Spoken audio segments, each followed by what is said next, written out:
Tu es là ou tu n'es pas là? Si tu es là, acclame le Seigneur. Amen. Donc, nous devons posséder les lieux. Dieu a donné une grande révélation à Josué. Quand son père spirituel est parti, il dit, Moïse, mon serviteur, est parti. Toi, je te confie cette mission.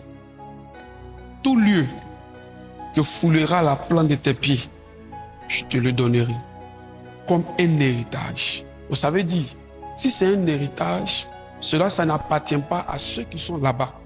Quoi qu'ils disent que ça leur appartient. Parce que si Dieu dit, ça fait partie de son héritage, vous savez dire que ça appartient à Dieu. Donc cela veut dire qu'il y a des choses qui sont pour nous, sur lesquelles sont établis des gens et qui disent que c'est pour eux. C'est à nous de nous lever et de le posséder comme des ayants droit en disant ça nous appartient. Il y aura une lutte. Il y aura un semblant de combat spirituel. Mais Dieu dit c'est ton héritage. Si j'étais Josué, j'allais comprendre que le Seigneur a des héritages qu'il a libérés sur la terre, mais en dehors du lieu que mes pieds vont posséder, il y a encore d'autres endroits que je dois encore visiter. Mais si nous ne nous levons pas, Dieu n'ouvrira pas nos yeux pour nous faire comprendre qu'il a déposé un héritage excellent pour toi et pour moi. C'est pour ça qu'à un certain moment, tu dois te lever et puis entrer dans des moments comme celui-ci, des moments de jeûne, de 21 jours. Quand nous disons 2025 n'est pas pour le diable, mais regardez, n'empêche que les enfants sataniques peuvent se réjouir en 2025. Vous allez voir, si nous ne nous levons pas pendant ces 21 jours pour prier avec autorité, puissance, faire trembler le monde des ténèbres, en 2025, vous allez voir, des gens ne connaîtront pas forcément votre Dieu, votre Jésus, mais vont se réjouir. Et puis quand tu pries, Dieu te dit, il se réjouit sur ton héritage. Dis à quelqu'un, c'est pas normal. Dis bien, c'est pas normal. Tu ne peux pas te réjouir sur mon héritage. Donc ça veut dire que tout lieu que foulera la plante de tes pieds, il te donnera en héritage. Comme héritage. Ça veut dire que Dieu ne mènera plus de combat. Le procureur reconnaît que ça n'appartient pas aux gens de dehors. C'est à toi que cela appartient. On ne joue pas avec un héritage. Le jour que l'héritier est conscient et qu'il atteint un certain niveau de maturité, on lui donne. Mais quand il est possible que l'enfant sera quoi? L'héritier sera comme un enfant dans la maison, il ne diffère pas de qui? De l'esclave. Donc ça veut dire quoi? Si l'héritier il est dans la maison, puis il a un comportement d'enfant, on dit jeûne, tu ne gênes pas, viens. C'est toi qui as les longs sujets pour que Dieu exauce. On dit viens après des jeunes, tu ne viens pas. Ou certains y a voir aujourd'hui, je ne vais plus les voir quand c'est à la fin de moisson, je les vois. Et c'est quel héritier ça? Qui ne sait pas pour prendre son héritage. Qui peut faire un sacrifice de 21 jours. Je viens dans la présence de Dieu. Peu importe où je suis. Pour prier, pour déclarer, pour recevoir. Il dit non. Lui c'est un héritier qui prend plaisir en son sommeil. Je suis trop fatigué. Mais j'ai mon héritage. On dit il y a 21 jours on doit posséder. Beaucoup vont rester à la maison. Vous allez me voir, si ce n'est pas un voyage important, je serai avec vous ici. Même si ce n'est pas moi qui vais être ici, que l'un de mes fils, je vais être assis ici. Vous allez me voir prier. Je serai tout le temps dit, mais papa aussi est dans l'affaire d'héritage. Je suis dedans. On lutte tous pour récupérer. Parce qu'on n'a pas encore récupéré l'héritage. Qui m'a dit amen ce soir? 21 jours de jeûne dans la présence de Dieu. Ça me fait mal. Il y en a qui vont dire, moi aussi, il a fait 2 jours, c'est bon. Au moins, Dieu va me comprendre. Moi, il n'aimait pas jeûner. Comment tu te comportes comme ça? Si 21 jours, tu fais 2 jours, puis tu dis, c'est bon. Après, arriver un moment, les amusements arrêtés. Laissez les amusements. Quand tu connais à un certain moment ta vie, le nombre d'attaques, des difficultés que tu traverses, arrête de t'amuser avec des choses qui vont t'ouvrir des portes. Arrête de t'amuser avec les rendez-vous du royaume des cieux. Les chrétiens, vous aimez trop ça. Je vous dis la vérité. J'enseigne ici sur le risque divin. C'est sur les réseaux sociaux. Tu ne risques rien, tu vas avoir quoi? Frère, je viens d'une famille idolâtre, sorcier, juste fatigué. Les moments de jeûne, il n'avait pas le choix. Gloire à Dieu. Je vous dis la vérité. Ne jouons pas avec nos vies. Il ne faut pas t'amuser avec ta vie. La vie, elle est sacrée, elle est chère. C'est une bataille, c'est une lutte. Ça va, tu es là? C'est une bataille, oh. C'est une bataille. Je ne sais pas comment toi tu comprends, hein? Mais je me bats. On doit se battre avec le Saint-Esprit jusqu'à ce que toi-même tu sentes que quelque chose s'est passé. Gloire à Dieu. Il y a une femme qui ne faisait pas d'enfant. Elle est venue voir son pasteur. Son pasteur lui a dit, ce mois-ci, il faut jeûner, je crois, 10 jours. Elle a dit, non, non, non. Papa, tu sais, moi, les jeunes, c'est pas trop ça. Vous amusez. Il dit, il faut jeûner 10 jours. Je ne sais pas demander si jeûne, c'est ça, c'est pas trop ça. Non, papa, tu sais, moi, je viens d'une famille. Matin, on a le goûter. Le soir, on a le petit déjeuner. Après, on a tant ici. Les week-ends, les 10 jours, ça va tomber dans les week-ends. Peut-être les week-ends, on doit partir. Il dit, non, ma fille, je te comprends. Vraiment, tu viens d'une grande famille. Ne jeûne pas. Ne jeûne pas. Vraiment, que l'Éternel se souvienne de cette grande famille-là et qu'il te donne l'enfant que tu recherches. Elle dit Amen. Qu'elle est partie 1 mois, 2 mois, 3 mois. Elle prend une grossesse. Paf, ça tombe. Écoute, papa, ça fait début septembre. Non, ma fille, tu viens d'une grande famille où on déjeune matin, à midi, le soir et les week-ends. Vous devez forcément partir en week-end. Donc, continue. Elle prend, ça tombe. Mari de nuit passe. Quand elle fait 1 mois, grossesse, arrive dans 3 mois, mari de nuit passe. Il chicote la grossesse. Quand il a les rapports avec elle, paf, ça tombe. Elle dit, papa, on fait quoi? Il dit, ma fille, 10 jours de jeûne. Tu fais ou tu ne fais pas? Papa, je vais faire. Voilà. Ça, il faut que tu le saches. Ils n'ont même pas l'argent que lui. Lui là, il peut même leur donner l'argent. Il veut te détruire. Et ce qu'elle fait? Elle a pris 10 jours de jeûne en 3 mois. Elle a fait tripler. Il dit, ça dit qu'elle fait 1 mois, 10 jours. Elle vient, son père prie pour elle, part. Elle revient un autre mois, elle fait 10 jours. Prie pour elle, part. 10 jours. Prie pour elle, tripler. Et puis son pasteur lui dit, tu sais que si tu continues à tes 10 jours, 10 jours, 10 jours, 10 jours, tu allais faire une équipe de football dans ton ventre. Non? Parce qu'en fait, la destinée, c'est une bataille. Je te dis la vérité, c'est une bataille.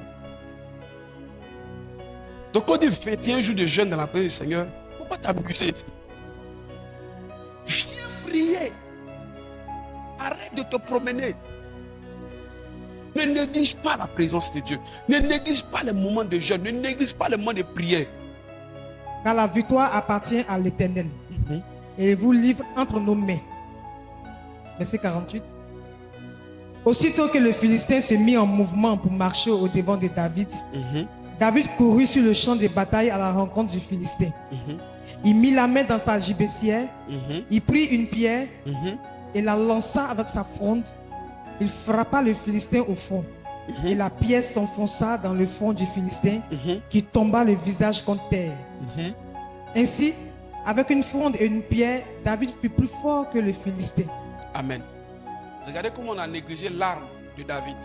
On dit avec une fronde et une pierre, il fut fort que le Philistin.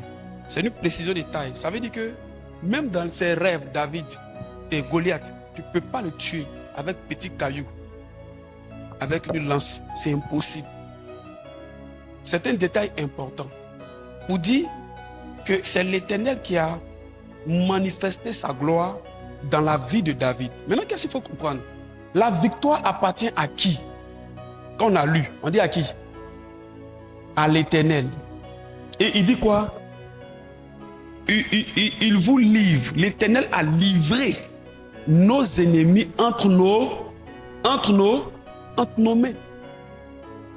Maintenant, ça ne s'arrête pas là. David il sait que l'Éternel l'a fait, mais il ne va pas s'arrêter. David dit, il a mis sa main dans la gibecière et dans son petit sac, il a enlevé une pierre avec sa lance. Et il a couru. Voilà où les chrétiens veulent, ce que les chrétiens ne veulent pas faire. Courir, jeûner pour aller, venir à l'église. Il a couru et il est parti. Vers qui? Vers Goliath. Et puis il a lancé. Quand il a lancé, quelle force lui là? La petite pierre est tombée dans le front de Goliath. Le monsieur de combien de mètres là, il est tombé. Pourquoi? Parce que simplement, toutes sortes de victoires que nous cherchons, que nous désirons, appartiennent déjà à Dieu. Et c'est Dieu qui donne. La victoire dans la santé, dans le ministère, dans le voyage, dans l'élévation, dans le mariage, dans quoi encore? Dans tout ce que tu veux. En fait, les victoires là sont déjà établies. Maintenant, c'est à nous d'aller. Quand nous allons, Dieu dit, bon, j'établis pour toi cette victoire. Je fais ceci pour toi. Je fais cela. Je fais cela. Donc ça veut dire, même si Dieu a prophétisé sur ta vie qu'en 2025, là, tu vas vivre des grandes choses, mais si tu ne te lèves pas contre Goliath, si tu ne te lèves pas tel que David a couru pour aller contre Goliath, tu auras l'impression que ce que Dieu a dit, Dieu est en train de mentir. Pourtant, Dieu ne ment pas. Sauf que toi, à un certain moment, quand on a dit des choses, tu t'es amusé avec ça. Et ça t'a limité. Quelqu'un me comprend? Le Seigneur aime que tes ennemis sachent que lui, il te les a livrés. Ça, il faut que tu saches ça. Les combats pour lesquels nous sommes ici, Dieu a pris nos ennemis et ils ont été livrés entre nos mains déjà. Quand il dit au nom de Jésus, ils savent qu'ils ont déjà échoué. Mais tu dois quand même dire au nom de Jésus. Ce n'est pas pour ça que tu n'as pas dit au nom de Jésus. Ce n'est pas pour ça que tu n'as pas jeûné. Amen. Mais la vérité du jeûne, c'est quoi? Le jeûne est un facilitateur de miracles, de victoire. Donc le jeûne facilite l'intervention de Dieu, facilite le miracle de Dieu, facilite l'action de Dieu. Pourquoi? Ce qui s'oppose à la main de Dieu, vous savez c'est quoi? La chair. La Bible dit les désirs de la chair sont contraires, sont contre les désirs de l'esprit. Le Saint-Esprit pour intervenir dans ta vie, si la chair est trop en toi, c'est compliqué.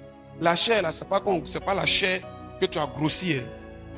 Je dis non, je vais suivre le régime. C'est pas de ça qu'il s'agit. Quand on dit la chair, c'est l'ensemble des désirs, tous les désirs charnels. Souvent, il y a des choses qui ne sont même pas importantes pour toi. Tu veux ça. Regarde par exemple, tu trouves par exemple quelqu'un qui a porté un pantalon qui le plaque. Tu veux. Tu trouves quelqu'un qui a tressé ses cheveux. Tu veux aussi te tresser. Tu trouves quelqu'un. Voyez un peu, non? Ce sont les désirs de la chair. Tu as vu quelqu'un, il a porté des lunettes, c'est joli. Le lendemain, tu as te coiffer des lunettes. Tu as vu quelqu'un, il s'est coiffé. 2 jours après, tu as te coiffer. Tu as vu quelqu'un, il a une voiture. Il te va lutter aussi pour avoir une voiture. Ce sont les désirs de la chair. L'Esprit de Dieu a du mal à se manifester avec ce genre de personnes. Donc, qu'est-ce qu'il faut faire? Il faut tuer la chair. Comment il faut tuer la chair? Quand tu commences à tuer la chair, certains désirs meurent automatiquement. C'est comme ça que quand vous rentrez dans un moment de jeûne et de prière, il y a certaines choses que vous n'avez plus envie de faire. Parce que l'Esprit commence à tuer ça. Ça meurt. Et quand le Saint-Esprit commence à tuer, le Seigneur descend. C'est pourquoi quand David veut intercéder pour le peuple, en Psaume, le chapitre 35, il dit, quand ils étaient malades, quand ils avaient des problèmes, je me revêtais d'un sac et je rentrais dans le jeûne. Pour eux, je ne mangeais pas. Et quand il faisait ça, l'Esprit de Dieu se connectait à lui pour intervenir dans la vie du peuple. Voyez un peu? Mais si tout le monde est charnel, on est rempli. Gloire à Dieu. L'Esprit de Dieu ne peut pas venir travailler. Vous connaissez les gens qui sont charnels. Le jeûne est important. Quand quelqu'un qui est charnel s'est fâché tout à l'heure, on a qu'à être 1000, on ne peut pas le calmer. Vous allez voir quelqu'un qui est charnel, c'est quelqu'un qui veut forcément des interventions. Il veut dire quelque chose, il veut répondre, il veut se battre, il règle tout par les premières pensées qui viennent dans sa tête. Quand la chair meurt, tu as la paix, tu entends des choses, tu ne parles pas. Ça ne te dit rien. Vous savez, les hommes de l'esprit laissent le Saint-Esprit combattre pour eux. Mais les hommes charnels laissent la force physique combattre pour eux. C'est comme ça que beaucoup échouent. Et si le Saint-Esprit doit venir combattre pour toi, ma fille, mon frère, écoute-moi bien. Le Seigneur va te soumettre à des moments où il va tuer ta chair. Donc, Quand on est en train de jeûner, le jeûne va faciliter l'action de Dieu. Le Saint-Esprit va venir. Il va se manifester. Parce que tu as tué la chair. La chair étouffe. La chair détruit. Amen. C'est pourquoi que si tu attends les 21 jours de l'église avant de jeûner au cours de l'année, tu te fais du mal. Il ne faut pas attendre ça. Toi-même, donne-toi des saisons de jeûne et de prière. Amen. Quand vous jeûnez, vous voyagez avec Dieu dans un monde spirituel. Quand vous jeûnez, vous êtes en voyage. Mais c'est un voyage qui va au-delà de New York. C'est-à-dire vous dépassez les États-Unis. Je vous explique. Je vais vous expliquer. Vous allez vous rendre compte que le premier jour, les premiers jours par exemple, là où nous sommes, on a fait deuxième jour. Ça a commencé, le jeûne va commencer à être un peu difficile. Amen. Ce sont des corridors. Ce sont des corridors, mon fils Mathieu, où tu dois montrer ton efficacité puis traverser. À 15 heures, c'est dur. C'est un corridor qui est là. La police te dit que tu n'as pas le droit de partir où tu pars. Parce que tu n'as pas encore fini de manger toute la nourriture de la maison. Donc va manger. Parce que là-bas, là, tu ne peux pas rentrer. C'est des trésors qui vont t'amener loin. Et puis ton ventre te dit en fait, tu es en train de me maltraiter. Que tu dois aller manger. C'est le premier corridor. Ce corridor-là, il faut le tuer. On ne le tue pas. Si tu veux, il faut prier. Quand tu as fini de prier là, hein? Le ventre encore là. Vous savez qu'on ne le tue par quoi? Par le caractère. Par le caractère. Ceux à qui il manque le caractère là, qui ne sont pas rigoureux envers eux-mêmes là, quand ils tombent sur ce corridor là, paf, il dit, s'il est 15 ans en Côte d'Ivoire, ça veut dire au Canada, il est 18 heures. Donc il est l'heure. Mais le jeûne qu'on t'a donné, c'est le jeûne de la Côte d'Ivoire. Ce n'est pas le jeûne du Canada. Ne faites pas le jeûne selon un pays étranger. Hein. C'est notre 18 heures de la Côte d'Ivoire ici. Amen. Donc, il y en a qui ne supportent pas les corridors par un manque de caractère. Il y en a, c'est le corridor de 10 heures. Le premier corridor, la première armée qui est là, t'arrête. Et puis dire non, non, non. Tu dois encore manger. Sinon, tu ne passes pas. C'est ton caractère. Et développer un caractère dans la tête. Quand tu es là et puis tu jeûnes parce qu'il faut jeûner, tu n'as pas de vision. On dit posséder 2025. Toi, tu ne sais pas. Tu veux devenir quoi en 2025? Tu veux quoi même en 2025? Bon, ma voisine, donc elle a jeûné. C'est toi, à tous les corridors, on t'arrête. Donc, quand ils vont demander tes pièces, il faut leur montrer que tu es du royaume des cieux et que tu peux prendre quelque chose avec Dieu. Amen. Je vous dis la vérité. Donc, actuellement, avec eux, les premiers corridors, on les a battus. Amen. On est descendu à 18 heures. Tu as dormi, tu vas voir que tu as fait des rêves. Mais c'est encore rien. Amen. Le lendemain, on monte encore quelque part. On effectue un voyage. Là, on n'est plus là où on était. On a quitté un endroit et nous sommes venus à un autre lieu. Et on doit partir d'ici. On partir encore d'un autre lieu. On aura des corridors. Il faut toujours user du caractère. Il faut regarder ce que tu veux atteindre. Donc, deux éléments importants qui vont renforcer ton caractère. Quand tu seras en train de jeûner, lecture de la parole de Dieu. Amen. Et la prière. Sinon, tu peux faire lecture de la parole de Dieu et la prière sans le caractère. Tu vas manger en lisant la Bible et en priant.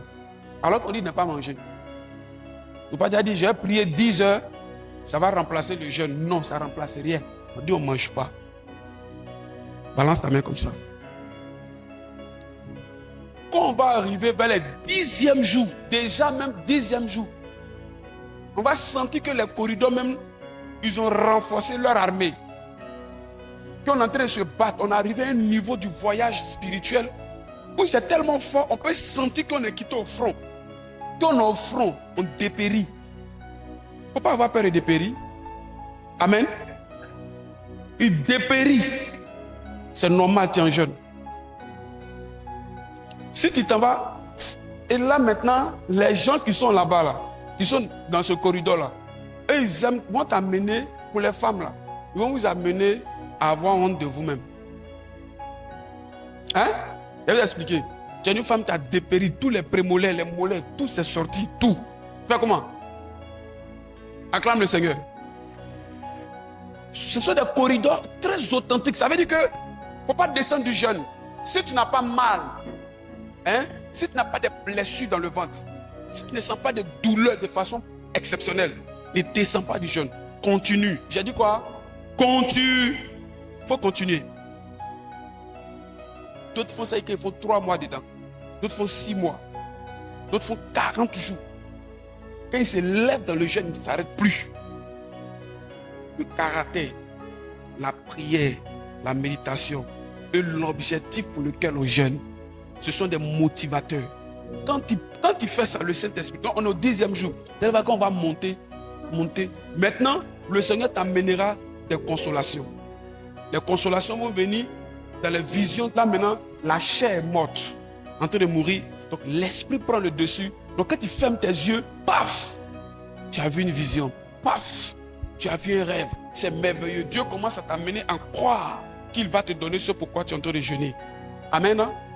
Et ça crée des consolations. Mais ça n'est pas encore fini. Ta chair reste ta chair le lendemain. Il faut maîtriser ta chair pour continuer. Mais déjà, quand tu arrives à un certain nombre de jours, tu dois te dire, tu ne dois plus revenir en arrière. Hein? Sinon, tu n'es pas digne. Tu peux continuer. S'il n'y a pas de maladie qui passe par là, continue. N'arrête pas. Amen. Donc, on va trouver des gens du corridor qui sont là. Il y a les liens de famille qui sont là-bas. Il y a les esprits qui ont vu notre étoile, qui savent qu'après ce jeûne, des choses vont se passer. Ils nous attendent au 5e corridor. Il y en a qui nous attendent au 10e corridor. Il y en a qui nous attendent au dernier corridor. Ne t'inquiète de rien. Pendant que tu es en train de jeûner aujourd'hui, 21 jours, non seulement Dieu se souviendra de toi, mais de ta famille, de tes enfants. Il y a des gens chez toi qui ne pourront pas jeûner comme toi. Tu sais ça? Mais Dieu se saisira de ton jeûne et de ta prière pour intervenir dans leur vie. Amen. Amen. Donc, mettez l'accent sur la prière. Ne passez pas une journée sans prier. Tu prends la Bible, tu lis. Quand tu vas sur Facebook, faut pas tes yeux vont partir dans des choses inutiles. Vois les messages. Va sur YouTube, mets les cantiques d'adoration. Essaie d'écouter les cantiques d'adoration. Tu peux faire 1 heure, 2 heures en train d'écouter les cantiques d'adoration. Tu es là. C'est ce qui est dans ton oreille, c'est ce que tu écoutes. Et puis toi, tu voyages avec Dieu. Tu vois, tu es transporté, tu adores. C'est comme ça qu'on réussit un jeûne. Mais jeûne, tu as fait. Tu es sur Facebook. Ça, tu vois des images bizarres, des choses bizarres. Tes oreilles attendent bizarre. Tout est bizarre. Le soir encore, tu viens mettre la prière encore dedans. Il faut t'abstenir de beaucoup de choses. Ça va te rendre fort. Ça va? 21 jours, 3 jours, 40 jours. Ce sont les jeûnes qu'on a vus dans la Bible. Daniel a fait 21 jours de jeûne. Dieu l'a exaucé dès le premier jour. Mais n'a pas eu la récompense. Il a fallu qu'il reste encore 20 autres jours dans la présence de Dieu pour que Dieu envoie son ange. Parce que en fait, ne pense pas que le premier rêve que tu as eu pendant les 21 jours de jeûne veut dire que tu dois arrêter de jeûner. Non. Dieu t'a dit 21 jours. Continue. Quand l'ange a été bloqué par les esprits de la ville qu'on appelle les anges de Perse, Daniel a continué de prier. Dieu a regardé comme ça, il dit, ange Michael, viens. Quand l'ange Michael est venu, il va délivrer l'ange que j'ai envoyé qui surveillait Daniel. Donc l'ange Michael est venu et puis il a combattu l'ange de la ville. Esther a fait 3 jours. Une loi qui existait des milliers d'années, la loi a été brisée. Ça va? Maintenant, il y a ce qu'on appelle les jeûnes de 40 jours, les jeûnes de consécration. Elle a dit que tu veux devenir pasteur. Amen. Tu es un pasteur, on doit t'envoyer ici un champ missionnaire. Il dit, bon, prends 40 jours, on va verser l'huile sur ta tête pour te transférer la grâce, pour te connecter, pour tuer la graisse en toi. On dépose l'huile de Dieu. On te prend les 40 jours où on te consacre à Dieu. Jésus est monté sur la montagne pour sauver l'humanité. Il a fait 40 jours. Donc, le jeûne est très important pour tous ceux qui aiment Jésus, pour tous ceux qui veulent aller loin.